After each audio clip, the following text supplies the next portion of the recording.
është diçka e re që do t'ju them se unë ndjem shumë krenar kur ju shoh kështu, normalisht të gjithë të bashkuar. Faleminderit për mbështetjen e fortë që na keni dhënë në zgjedhjet e 13 prillit për kandidatin tonë për president, profesor Ilazin. E di se nuk e keni patur lehtë, keni pas shumë presione, keni pas shumë kërcënime, se do t'u ndalin ndihmat sociale, se do t'u nxjerrin prej pune, se do t'u çojnë inspeksionin, se do t'u çojnë policinë. Kjo, vëllezër të nderuar, është turpi më i madh që ka ndodhur shekullin e ri. Si veprime, ti fysh dhe ti ofendojsh djemt e ri dhe vajzat e reja që shkojnë votojnë për kandidatin shqiptar, është një turp i madh. Si veprime nuk ka bë as Hitleri, as nacistët. Kanë bë veprime ndaj kombeve tjera, po ndaj kombit tënd të bësh kësi trusni është një turp i madh. Megjithatë ju i dhatë një grusht shumë të fortë dhe unë mendoj se ai grusht i juaj do të jetë shumë i fortë në 27 prill.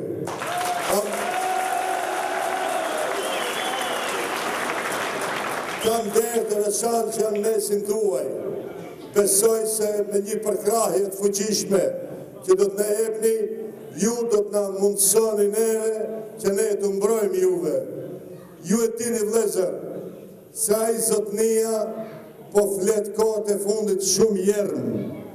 Po thot se ju keni nevojë vetëm për mbjell sallata, kompira, dhënë dhe për mbajt duhan.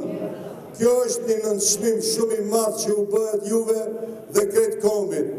Ne të gjithë bashku kemi nevojë që të jetojmë si njerëz normal dhe të zhvillohemi si krejt Evropa. Ne nuk duam që fëmijët tonë të mbjellin kompira, po duam që fëmijët tonë të shkollohen, të bëhen njerëz taft, mjek, doktor, ekonomist, profesor, inxhinier e kështu me radhë.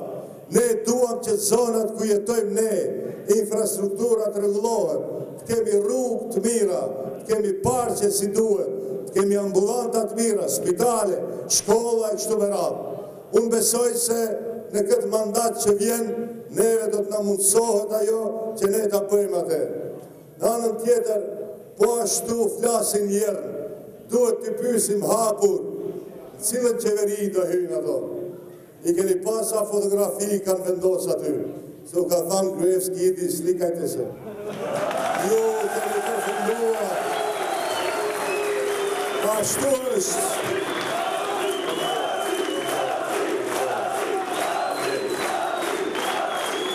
Ashtu është. Edhe ai tjetri, kur të përdor dhe të bën partal për gjithë shka, thot, ajet se së mduhesh tani, ajet së përpara. Thanë me një nënshmim shumë të madhë, se pas kemi marë pak vota, 40.000. Po shive, Ukrajina kishte 48 milion banor, po 40.000 demonstrues e rëzun komplet pushtetin. Ato që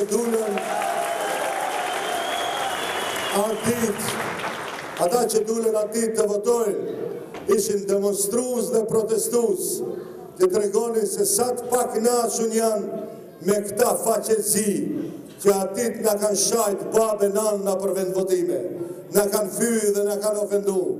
Atit u të regu se këtu ka mbrojtës shumë të fort të lirisë. Këtu ka mbrojtës shumë të fort të lirisë së votimi. Njerëzit të cilët e kanë zbulu të drejtën e votës, e kanë zbulu se ajo është e drejtë hynore. Vetëm ti edhe Zoti e din se për kënë voton. Po janë të rënditur. Unë ju premtoj,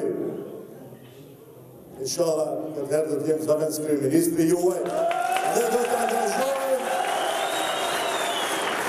ty të tretat e angazhimit do t'i kem për zonë njësin zgjedhore numër 5, për këta njerëz që jetojnë këtu, për këta njerëz që jetojnë kushtet vështira, po kam një lëvdat publike, ju nuk ikni.